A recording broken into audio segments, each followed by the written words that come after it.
Hi there and welcome to the channel and to this rather late January wrap. There are two reasons for this. The first of them being my phone broke and it took the best part of a week to get it fixed. Then I went down with the most terrible flu, the effects of which I'm still very much suffering from. That is why I'm wrapped up warm. That is also why my voice has been reduced to something approaching a croak. So please forgive the sorry state of my voice because I read some amazing books in January and I'm going to share those with you now.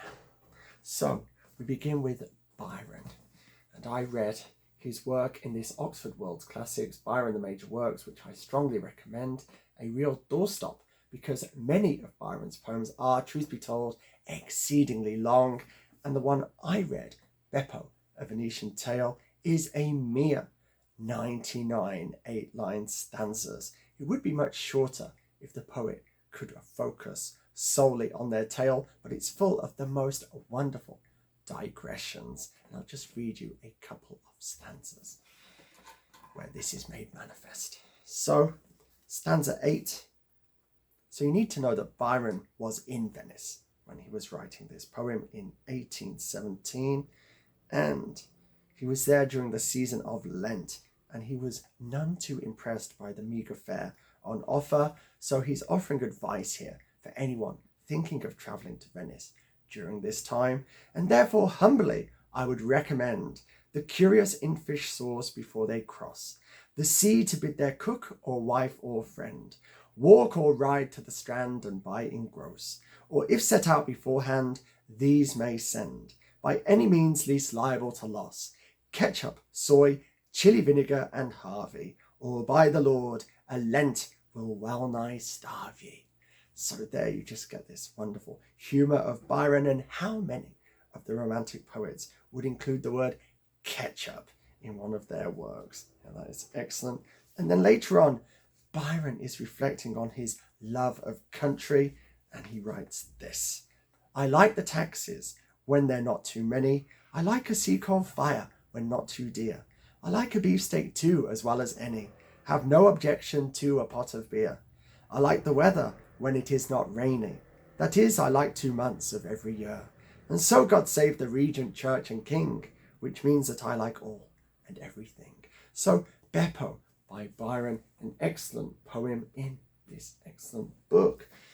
Then medieval allegory. I can't find anything up on YouTube about this. In fact, it's The Romance of the Rose, and here it's a Dutton paperback, and the translation is by Harry W. Robbins, a verse translation, and I very much enjoyed this. Allegory is a form with which I am enchanted, and this is a really good example.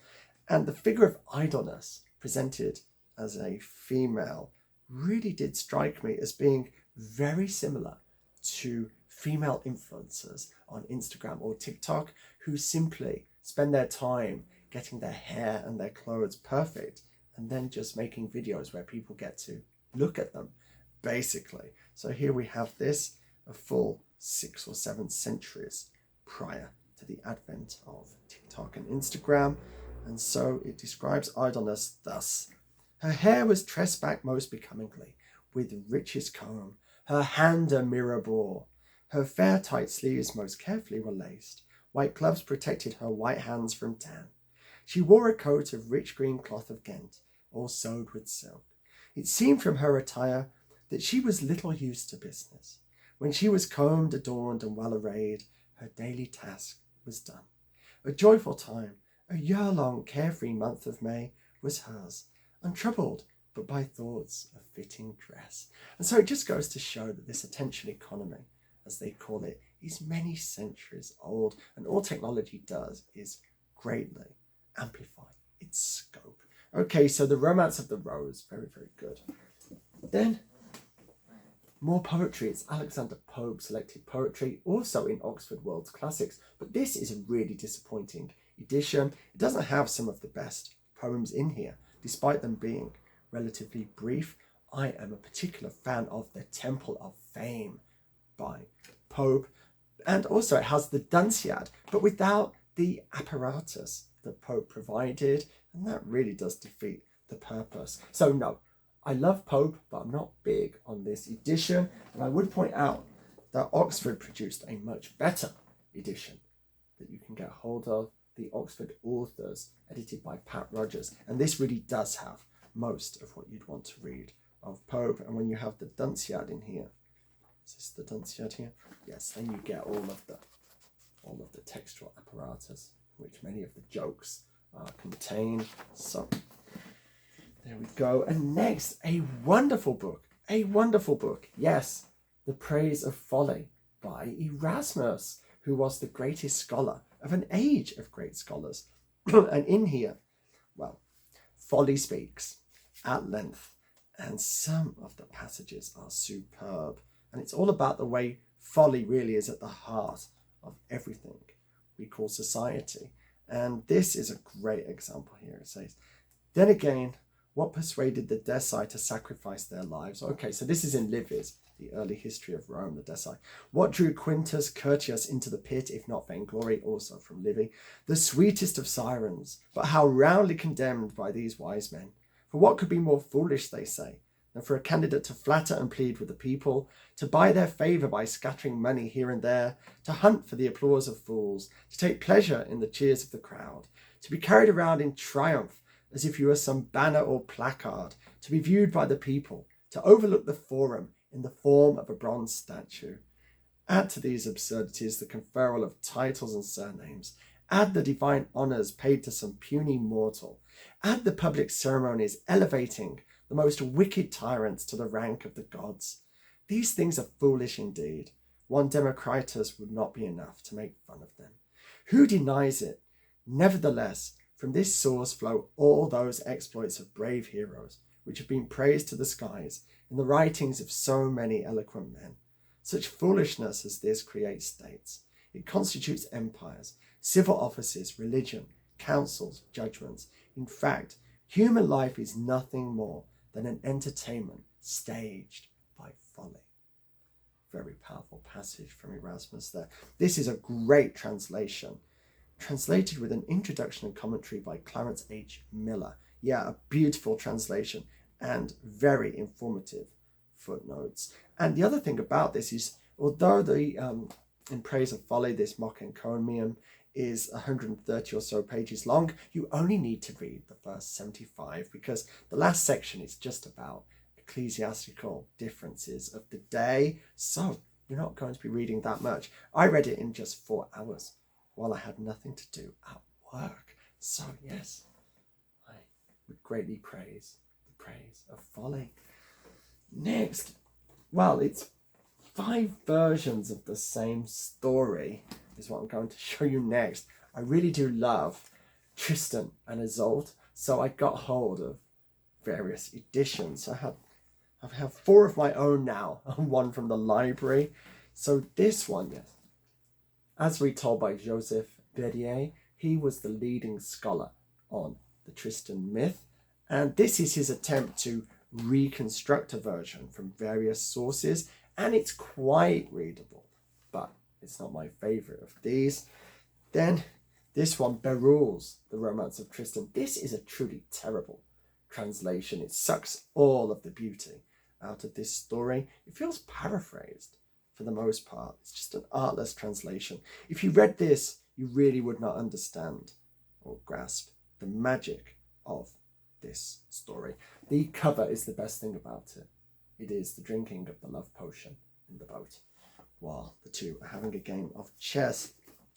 Then the Gottfried van Strassburg.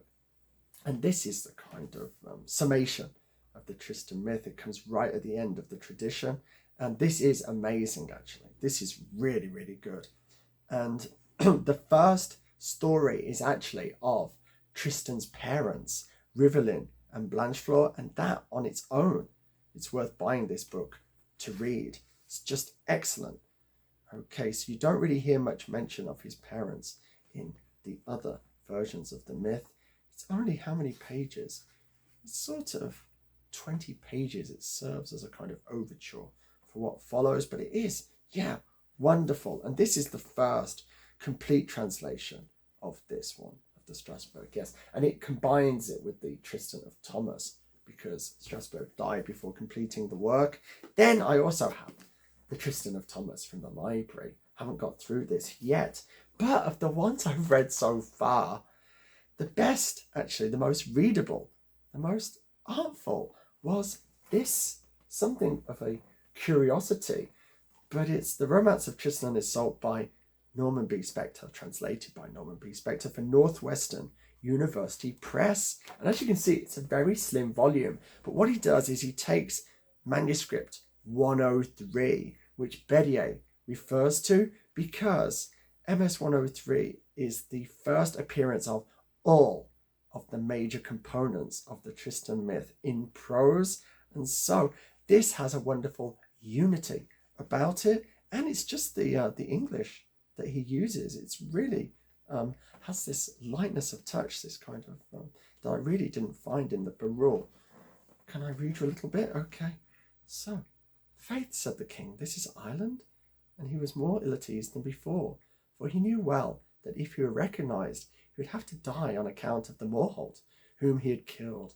The king asked him who he was. Okay, so this is when Tristan has been blown across to Ireland, as chance would have it, having, he believes, killed the Morholt. Well, he did kill the Morholt. And then the fragment of the sword, that is missing from Tristan's sword, is matched with that was lodged in the Morholt's skull, and then it's revealed who Tristan is. Okay, so getting back into that, reading that. So I greatly recommend this. You'll have to go online or to a library to get hold of it, but a very good telling of the Tristan and Isolde myth, translated by Norman B. Spector. All right, moving on. 17th century French tragedy from Racine. 3 here: Andromache Britannicus, which is a Roman tragedy, and Berenice. The standout is definitely Andromache. The cover is a picture by Gamelin of Andromache there over the funeral urn, or just the urn of Hector, her dead husband. This is very good. It's a kind of trauma narrative. It unites both the losers and the victors of the siege of Troy, and the pattern is very simple. A loves B, who loves C, who loves D, who is dead, the dead person being Hector. And this is just a superb tragedy. So, highly recommended. Racine. All right, next. I read some classical literary criticism as I get ready for the new semester. The Horace Ars Poetica in here is really very, very entertaining. This is just an old Penguin classics. If you haven't read Aristotle, the Poetics, or Horace, these are definitely worth reading if you're interested at all in literary studies. Then more medieval writing. It's the Song of Roland, and you probably know this story with Roland blowing his horn. Well, the first time he wants to blow it and he's persuaded not to, and then later he blows it when all is lost. This is a great story, undoubtedly, but this translation was absolutely awful. Sorry. It's by Robert Harrison.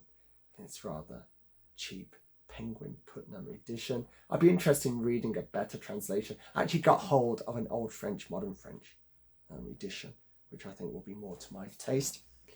Then, wonderful comedy from the 18th century, Richard Brinsley Sheridan. So if you're wondering about the time period, it's when Beau Brummel is kind of in his pomp.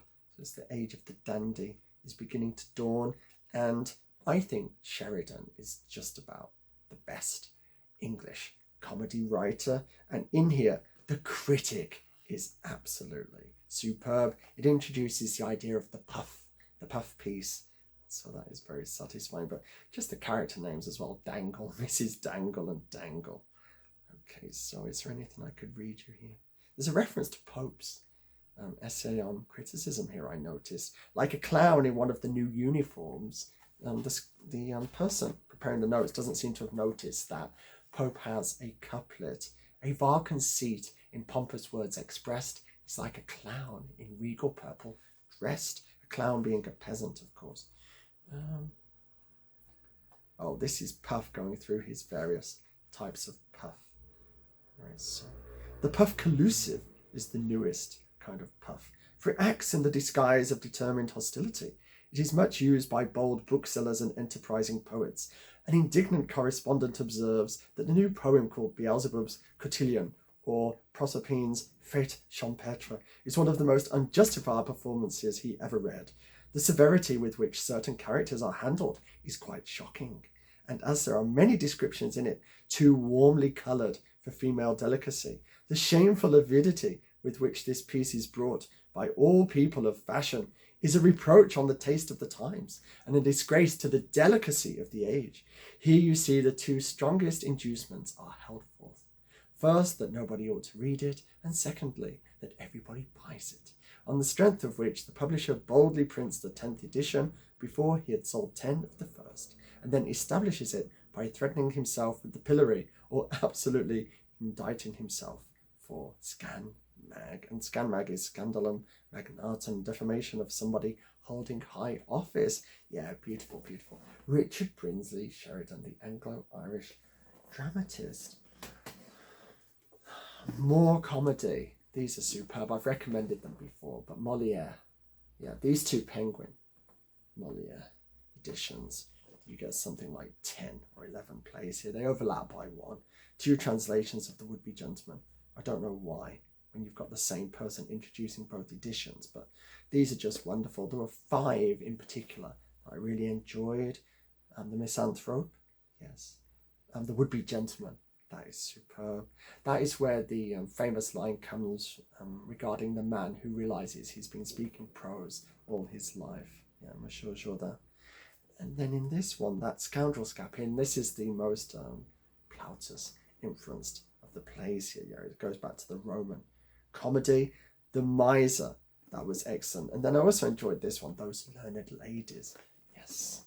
And we have just 2 more to get through. And so first we have Aristophanes with Frogs and Other Plays. And the best one in here was Women at the Thesmophoria. I've already made a video about this month, so if you want to know more, you can watch that. But nothing's changed my mind regarding the status of women at the Thesmophoria. An absolutely superb play, just full of genius. And then sadly, if we're going to speak about genius, the same is not true of these plays. It's Restoration and 18th century comedy.